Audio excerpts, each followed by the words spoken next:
Good morning, guys. Thanks so much for tuning in.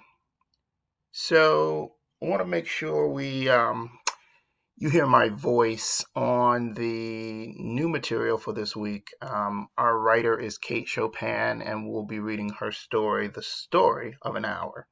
So, we obviously missed Monday's class due to the holiday. So, you should be taking this in so that you can still complete the assignments for this week. And that way we can stay on time with our schedule. I always miss the holidays. Every year you would think that I would know when those holidays were coming up. Nevertheless, in this really brief video, we're just going to wrap up our exploration of Edgar Allan Poe and the Chaos of Amontillado by looking at the single effect. I want you to think about what was the single effect for that Poe story. So it's really a rhetorical question, a mental exercise that I want you to take on for yourself. And then I'll introduce you to Kate Chopin and get you thinking and working on your discussion board for this week. All right. So there was a commentary that I wanted you to take in after you read the initial short story by Poe, and that really is his thinking as a critic. He was also a journalistic and literature critic as well. So he developed a theory as he was critiquing Nathaniel Hawthorne and his work. And this theory spoke to the single effect. This is a theory that suggests that in writing a good and effective short story, an author must create unity by achieving one single emotional impact or effect on the reader. So the question for you, again, it's rhetorical, is what was the single effect in the cast of Amontillado?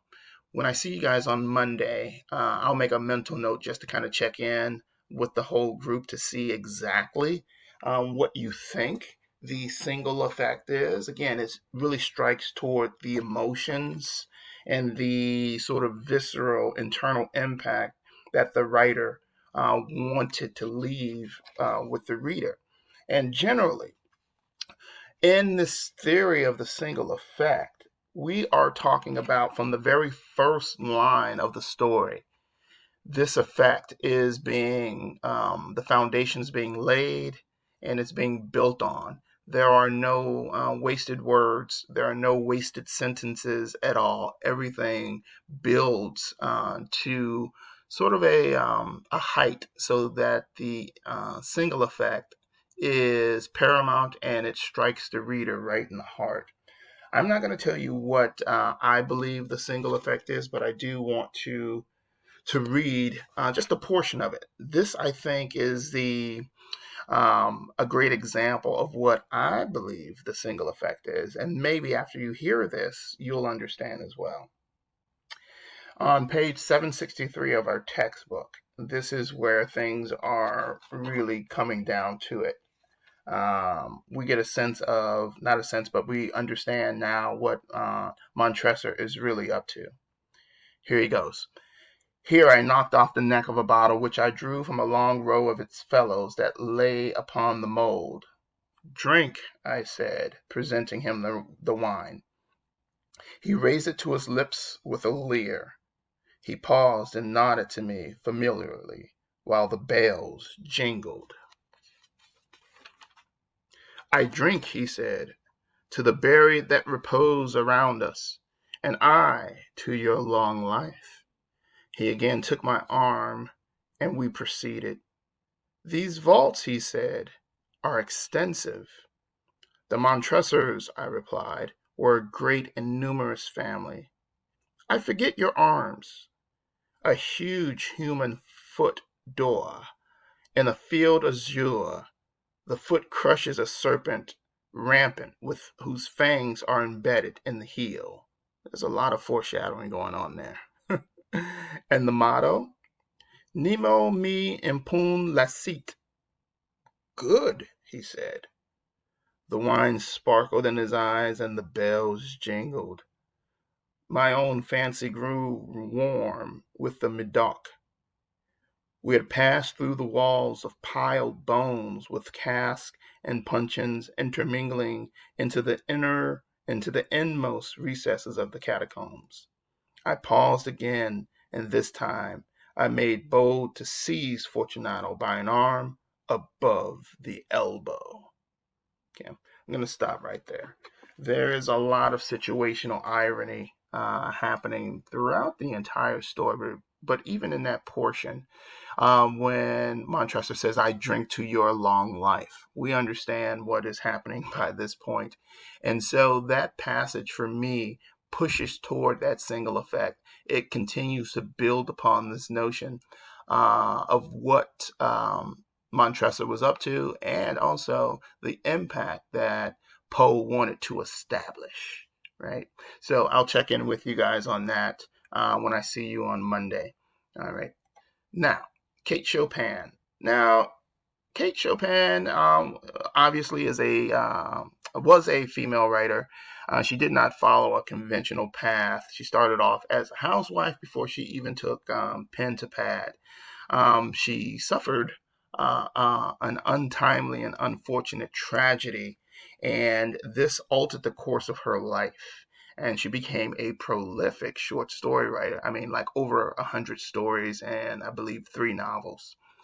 She was influenced primarily by the French short story writer Guy de Maupassant, and you're going to be reading a commentary about her sort of revelation and the discovery of his work and how that impacted her.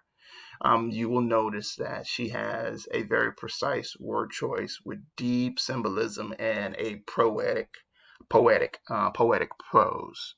Now, a lot of times when we have academics in the 20th century and now into the 21st century, they will refer to Kate Chopin as a feminist writer, one of the earliest.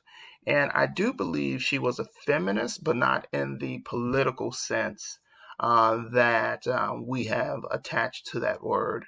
Over the course of the last 100 years ourselves.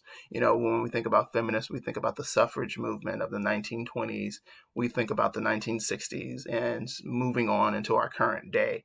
She had no real political affiliation. She had no sense of it all. She had no real concern for the true political or social aspects of the feminist movement or how we frame feminism in the 20th and 21st century sort of construct.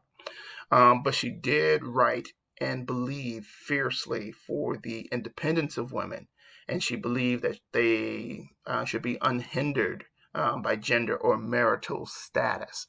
So that just has a different feel. It breaks and it hits a different way. She's talking about more of an internal sort of revelation, an internal aha moment. And so for that, I think she has a direct connection to a writer that we will study later in our semester, a writer by the name of Zora Neale Hurston. And I'll explain more about why that connection is important, how that I see that connection sort of solidifying and being real and um, concrete. So it's a different sort of sense, not in the political or social sense, but more on the personal, emotional side. The independence of a woman and what she can do and what she believes she can do and what society um, will allow her to do and how much she has to fight for that independence to do and be who she wants and who she sees herself to be. Think about that. Two different directions. All right. So that is Kate Chopin.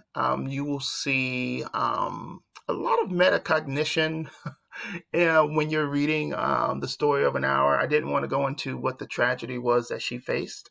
But as you complete the short story, and it's only, I think, 2 pages, 2.5 pages at the most. So it's a very short one.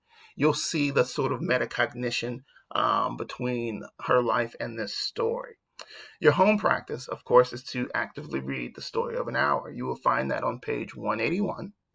And then you will read the commentary, How I Stumbled Upon Maupassant, on page 896. Again, this is written by Chopin, and whenever you can hear, I'm doing the air quotes, hear a writer in their own voice, reading their their nonfiction work, giving you a sort of insight into their thinking, then that's always going to be an advantage for us. And then, of course, our discussion board, forgive the typo, board is capitalized. Complete the discussion board that's going to actually be due by Sunday, September 12th. So make sure you navigate over to Blackboard, go to assignments and resources, go to the week 3 Kate Chopin folder, and you will see the discussion board and the 3 questions that you need to tackle. All right, my friends, I will see you all on Monday morning, which I believe is September the 13th, and we will take it further. We'll talk about Chopin, a little bit more about Poe, and then we'll talk about our next next writer. And yeah, I'll let you read the syllabus to see who's going to be coming up next after Chopin. Take care. Send me an email if you need anything.